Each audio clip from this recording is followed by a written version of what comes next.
তো হ্যালো বন্ধুরা, কেমন আছো সবাই? আশা করছি সবাই ভালোই আছো। তো আজকে যে টপিকটা নিয়ে আমরা কথা বলবো সেটা হচ্ছে 20 EMA। তো ভিডিওটা শেষ পর্যন্ত দেখো, অবশ্যই বুঝতে পারবে যে 20 EMA কীভাবে চার্টে আমরা অ্যাপ্লাই করতে পারবো।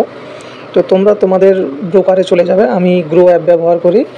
তো এখান থেকে তোমরা তোমাদের যে কোনো যে ব্রোকার তোমরা ইউজ করো সেটাতে চলে যাবে। সেটাতে গিয়ে তোমরা তো জানবে নিশ্চয়ই যে চার্ট কীভাবে ওপেন করতে হয়।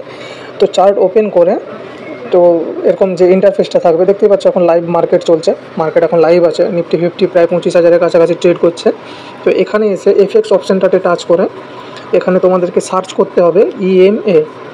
তো ইএমএ সার্চ করার পর দেখেছো চলে এসেছে একদম উপরে মুভিং অ্যাভারেজ এক্সপোনেনশিয়াল। তো ওটাতে টাচ করার পরে তোমরা চার্টে চলে আসবে আবার। তো এখানে এসে দেখবে ইএমএ 9 EMAটা এখন সেট হয়ে আছে, কারণ 9 EMA এটা প্রথম থেকে ডিফল্ট সেট করা থাকে। তো এটাকে আমাদেরকে 20 EMA করতে হবে। তো 9 EMA তোমরা টাচ করো।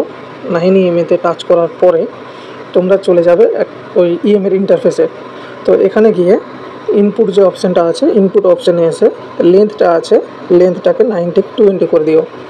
তারপর স্টাইলে এসে যদি চাও যে আমরা ইএমএর লাইনটাকে একটু মোটা করব, তো তার জায়গাতে তোমরা এই যে অপশানটা আছে, এই নিচে থিকনেসের অপশানটাকে এক ঘাট বাড়িয়ে, আর এখানে কালার আছে ব্ল্যাক, হলুদ, সবুজ, যা পারে তোমরা করতে পারো। তো আমি করে দিচ্ছি ব্ল্যাক। তো এখানে এসে নিচে অপশান ওকের অপশান থাকবে, ওকে করে দিলে ইএমএ আমাদের প্লট হয়ে যাবে। তো দেখতে পেয়েছো 20 EMA আমাদের সেট হয়ে গেছে চার্টে। তো এরকমভাবে 20 EMA সেট করতে হবে। তো বন্ধুরা, যদি ভিডিও থেকে কিছু শিখতে পারো অবশ্যই লাইক করে দিও, চ্যানেলটিকে সাবস্ক্রাইব করে দিও। আর আজকে আমরা শিখলাম যে 20 EMA কীভাবে আমরা চার্টে অ্যাপ্লাই করতে পারি।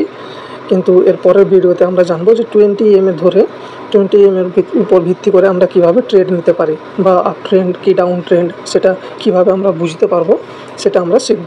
তো ভালো লাগলে লাইক, কমেন্ট, শেয়ার করে দিও। ধন্যবাদ, টাটা।